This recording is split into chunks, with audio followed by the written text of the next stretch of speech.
Just real quick to remind where we left off yesterday, we're doing this simple concept. To undo a squared, we square root both sides, correct? And what I tell you absolutely has to be true every time you square root both sides. We have to get two answers. Yes, the square root of 9 is 3, but 3 times 3 is not the only way to get 9. Negative 3 times negative 3 also gives us 9, so we have to report both of those answers, okay? And every quadratic will always give us how many solutions? 2. Always. And we're going to learn today they're not always real. It's not like they're make-believe or fictitious, they're just called imaginary, okay? They do exist, it's just that they're a different set of numbers, not real numbers, okay? And then we went into problems like this. And again, I'm keeping them easy numbers here. And so the squared is still all by itself, isn't it? And so to undo that, we will square root both sides again. Right? And so we get x what? Plus 3 equals? 4. Plus or minus 4. Okay, or positive or negative 4. Okay? Now what do I do? Subtract 3 from both sides. And again, you're not eligible for 1 anymore, so you don't have to show it. If you want to, go ahead. What did I tell you to do with that negative 3? Put it first, right? Always write it first so that the plus or minus is always last. Okay? And then from here, how do we get our two answers? Louder? Negative 3 minus 4. And negative 3 plus 4. Okay? And negative 3 plus 4 is? And negative 3 minus 4 is? And you can just report your answer like that. That's fine. Okay? You report it like that. Now, those who are kind of in limbo on me, tell me, am I getting yet what was confusing to you? Okay, is it helping? Are we getting better? What if I throw a little more congestion into the problem and I say 3x minus 2 squared plus 16 equals 28. Okay? So probably about as messy as I could make this without really being mean.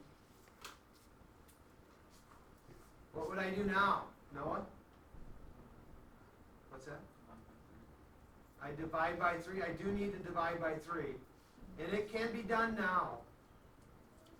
But if I do it first, I got to remember to do it to every term, which would be this one, and this one.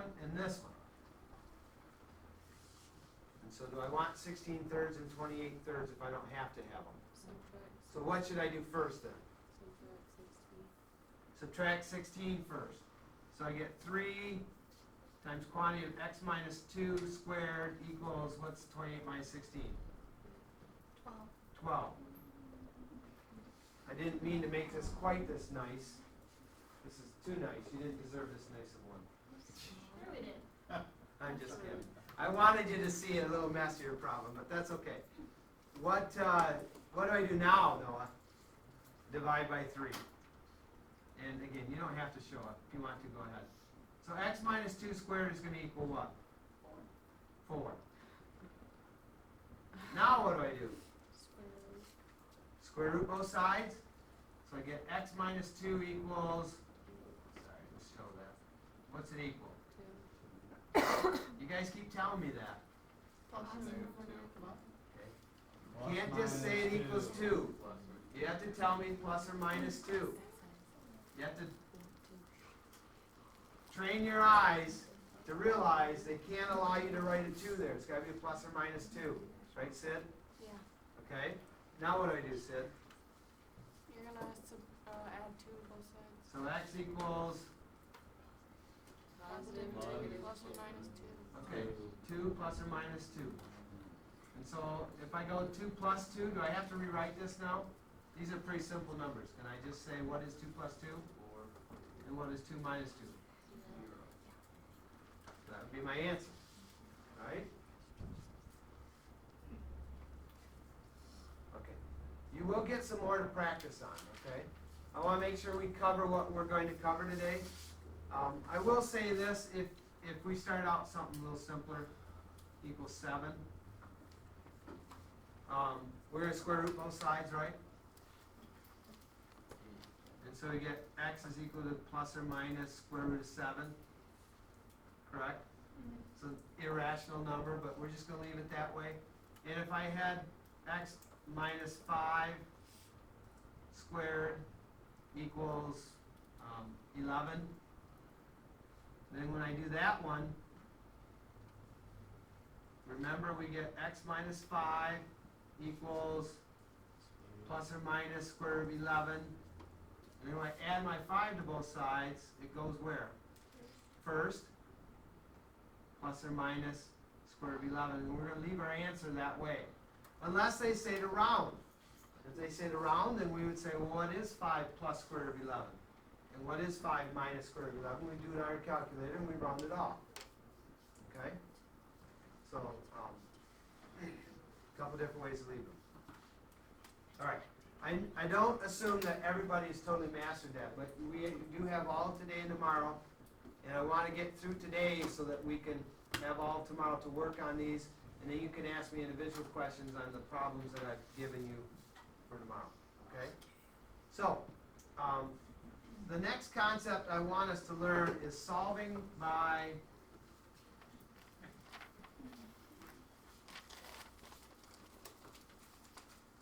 quadratic formula. Okay? This is actually lesson 8, so when I give you problems to practice this time, it'll be from lesson 8. Right? Solving, I forgot my by, didn't I? I said solving by and I didn't write it. Solving by quadratic formula. Okay? Quadratic formula, remember I said yesterday, quadratic formula always works? Always. No matter how pretty or how ugly the problem is, quadratic formula always works. The problem is, to use quadratic formula, you have to A, remember what it is, I've written it down and looked at it in a while myself. So stop and pause, but it's kind of messy. Okay, it's kind of messy. Remember, the A, B's, and C's come from this.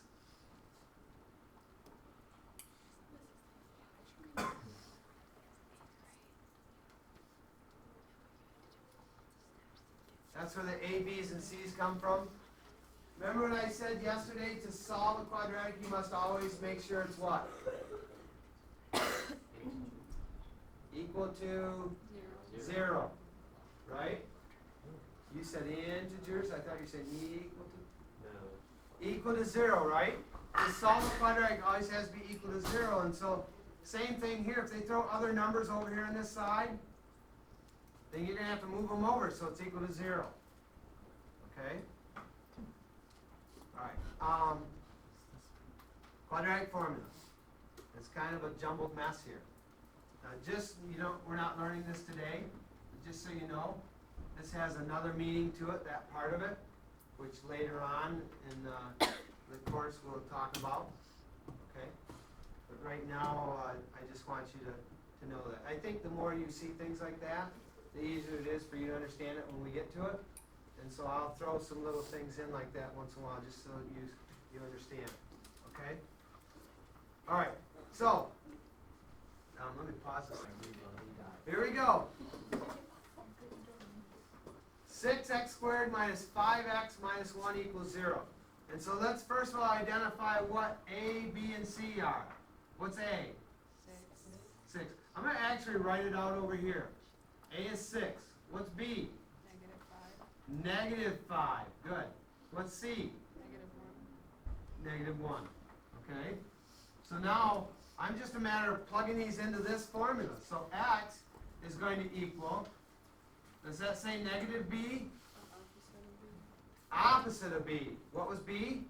-5. -5. So the opposite of -5 is a +5. Plus or minus. How many answers do we have to get in every quadratic? That's why we have to have this plus or minus in there. That's going to be how we get 2 answers. All right? Square root of b squared. What was b?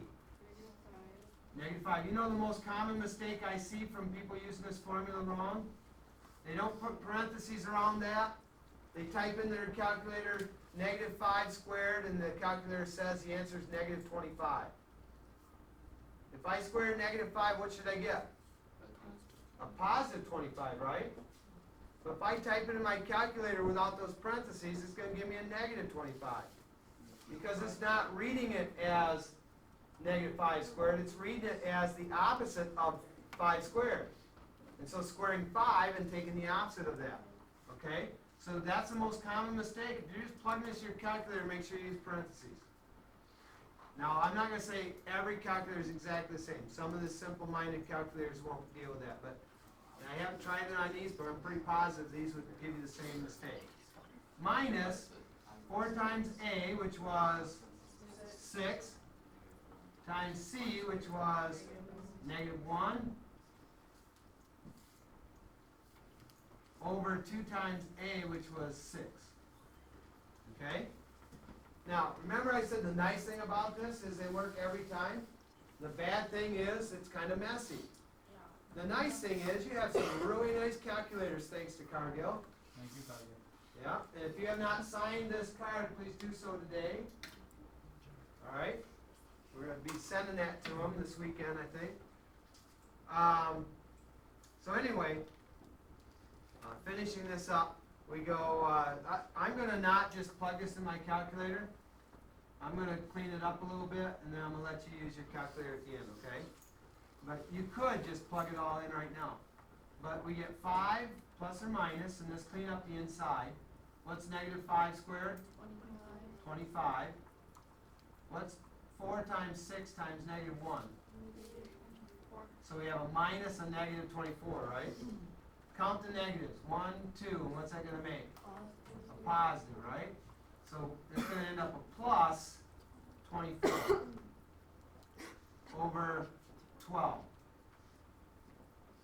The reason I want to do this one this way is because I want you to realize, in this case, it actually doesn't work out too bad. 25 and 24 is 49, I believe. Yes. Okay, what's square root of 49? 7. So I get 5 plus or minus 7 over 12. And so what are my 2 possibilities? What's one of them, I should say? 5 plus 7 over 12. And 5 minus 7 over 12. What's 5 plus 7? Over 12 is a 1. What's 5 minus 7? -2 over 12 reduces to -1/6. Correct? Okay.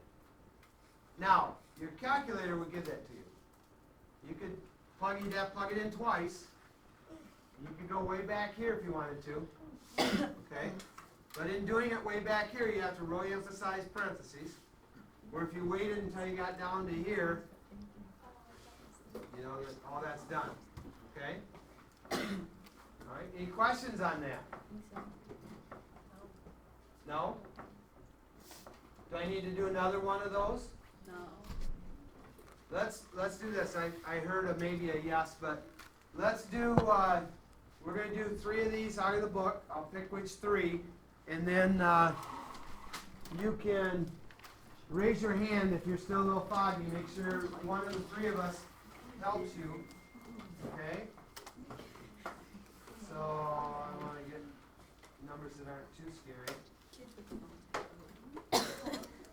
let's go 22.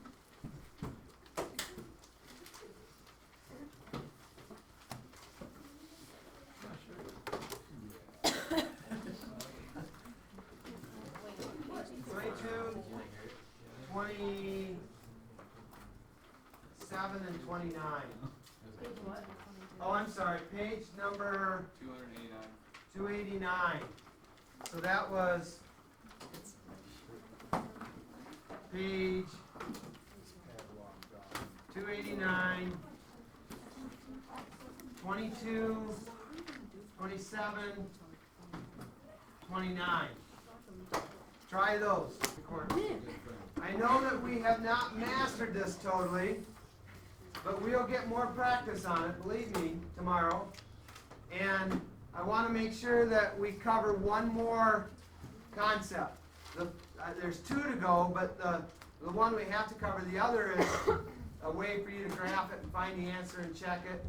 And I could show you that quickly anytime. So we'll try to get through this.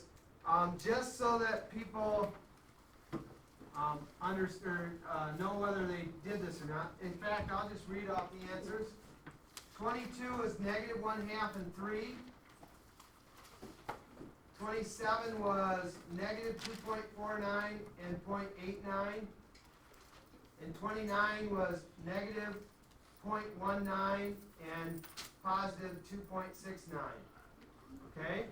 Now, if you didn't quite finish them, that's okay. But we need to move on to one more concept here. So let's go new page.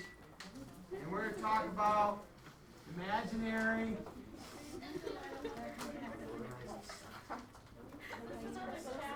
numbers. It's from the same chapter. It was actually lesson 6, but there's problems in lesson 8 that have to deal with imaginary numbers. Okay? And imaginary numbers come from scenarios like this. X squared plus 16 equals 0. Okay? And this is a square situation, isn't it? So we can use the square roots. There's no x term. And so if I subtract 16 from both sides, I get this. Do you agree? And if I square root both sides, you would say I would get a plus or minus square root negative 16. Well, I'd like you to take just 1 second and humor me. And on your calculator, type in square root negative 16 and tell me what it tells you. Non-real calculation, meaning that there's no definition in our real number system that covers this scenario. So the wizards of math long ago decided that we have to cover this scenario because things happen. Okay? And so this is how they cover it. They tell us that the square root of negative 1 is equal to I. What do you think I stands for? Imaginary. Just like some of your friends. Okay? They're imaginary. Sorry, Jade. I shouldn't have called you out like that in front of everybody. I didn't mean to. Okay. So, imaginary. Square root of negative 1 is an imaginary number. So how do we deal with this? Well, we're going to write it this way. And you're not going to have to continually do this, but if you do a couple of them like this, then you'll understand how it transforms from what we started with to what the final answer is. Remember, I think Danielle pointed out yesterday, if it wasn't her, somebody in a different class maybe, that you can rewrite square roots as square root of a number times the square root of a number, or square root of a number divided by square root of a number. Instead of as one square root, you can write them that way. Well, that's what we're doing here. Negative 16 is 16 times negative 1, right? So this square root of 16 times square root of negative 1. What's square root of 16? Oops. I agree, it's 4. And we just learned square root of negative 1 is I. And so our answer in this problem would be x equals plus or minus 4i. Okay? All right, now, what if, I'm going to just start simple here, what if I have x squared equals negative 8.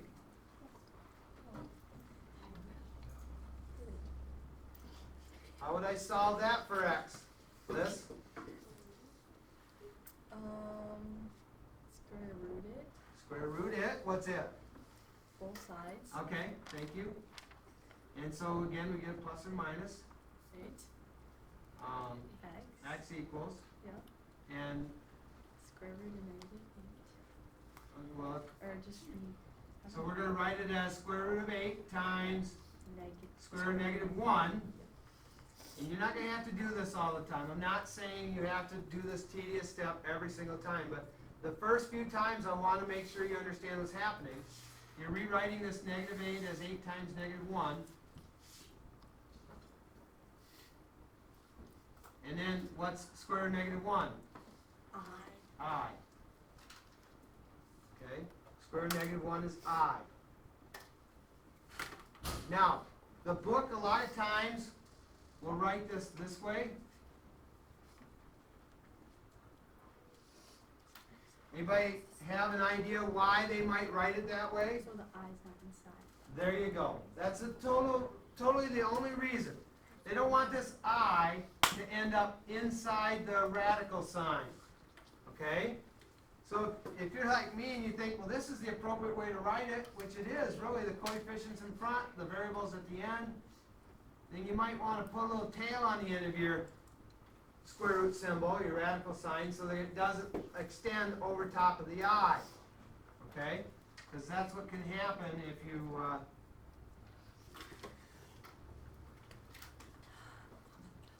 don't do that. Okay? Now, I'm going to pick one from the lesson we're working on that is imaginary. The imaginary lesson? Yep. The imaginary problems. Let's see, 3x squared plus 4x plus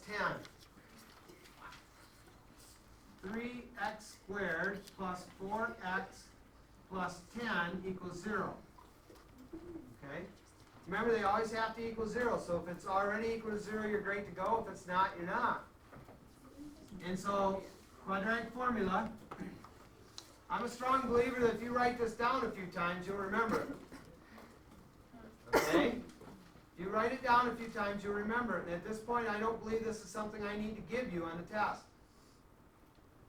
It's the only formula you have to remember, and I would expect that you could remember this. So if you don't, and you're always looking up at it, that's a sign that you probably should write it down a few more times. Okay? B squared minus 4AC over 2A. And again, A is 3, B is 4, C is 10.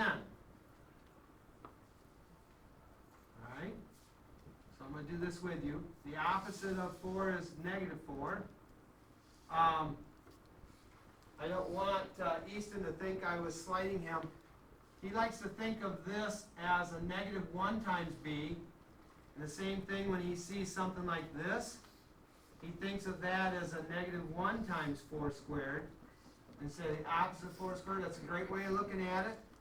When I say opposite, when you multiply by negative 1, that's what that means, opposite. That means opposite, okay? But I didn't point it out this way, and he shared that. He finds that helpful for him. So there, I've shared that with you. You can think of that however you like. So the opposite of 4 is negative 4 plus or minus. It's a positive 4 squared this time, so I don't really need the parentheses, do I? Minus 4 times a, which was 3, and c was 10. Over 2 times a, which was 3. Now, do I have 2 negative signs in here? No. That's where our problem comes into play this time. So I get x equals negative 4 plus or minus 16. What's 4 times 3? 12. Times 10?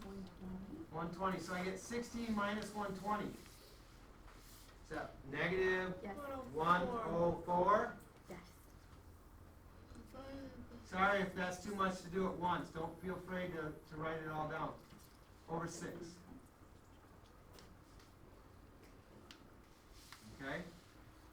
And now, we're going to end up with an imaginary number here, aren't we? So the exact value, we've done this a few times, x equals -4 plus or minus I, because there's a negative inside there. So just pull that negative out and put an I down. That makes sense? That's what we did here every time, wasn't it?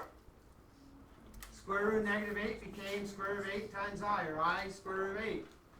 Square root of -16 became I times square root of 16, which was 4. Okay? So when you see a negative inside the square root, and you're all done simplifying it, so there's no way it's going to turn into a positive later. It's already simplified, and there's a negative inside there. Pull that negative out. Square root of 104 over 6. Now yesterday I told you, Mrs. Mills and I have agreed, we're not going to get hung up on whether you make that square root of 104 into a simpler number or not. Okay, the reality is it becomes 2 times square root of 26. Because 104 is 26 times 4, and the square root of 4 is 2.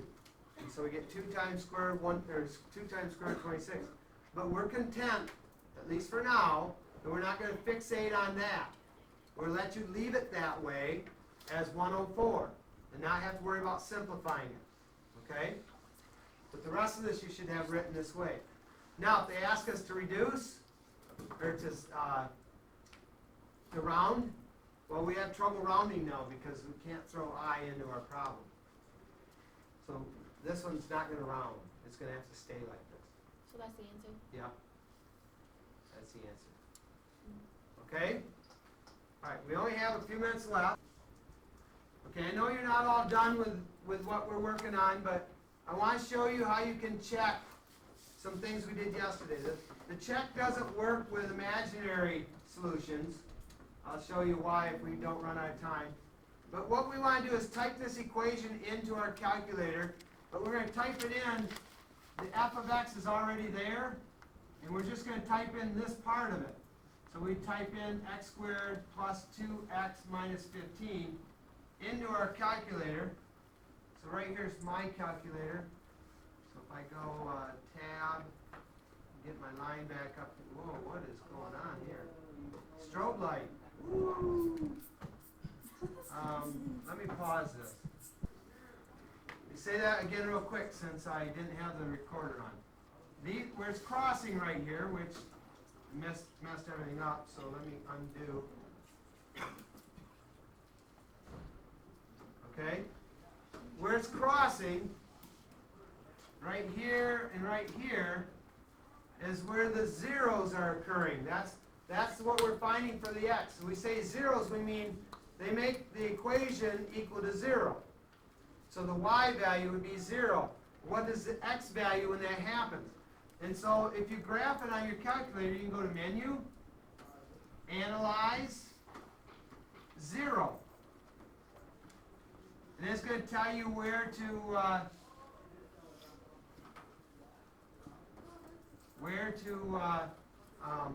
or they're going to ask you for the lower bound. Sorry, I got distracted. They're going to ask for the lower bound. So we put a line on the left side of our first 0, which is right there. We hit enter. Now it says, what's the upper bound? So we move over. Oh, come on, don't do that.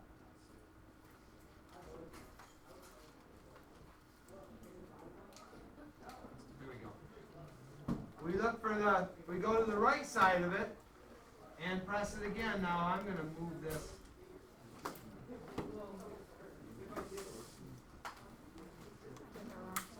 Move that out of the way so you can read it. I changed my equation just slightly and all that messing around. See, I have 1.02 now. So anyway, that's how you can do that. Now that's 1, 0. It was originally -5 and 0. And if I do it again, Menu, Analyze, 0, and I go to this one, it'll give me the second one. Actually, it was a +3, but because I wasn't manipulating my screen very well, I ended up changing the problem slightly. So anyway, you can check those that way. Now, the problem is when it's an imaginary one. Come on.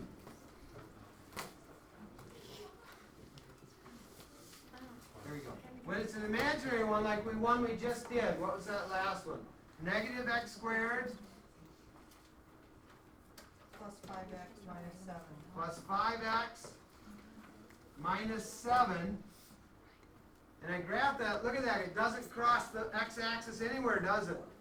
It's this one here. It's not crossing the x-axis. That's what the graph looks like when your solutions are imaginary. There are no real numbers that would give us a 0 for that. So we can't find the zeros this way because the calculator is only going to deal with real numbers. Okay? But for all the other problems we did, you can check them this way. All right, sorry I took so long. Go ahead and turn in your calculator.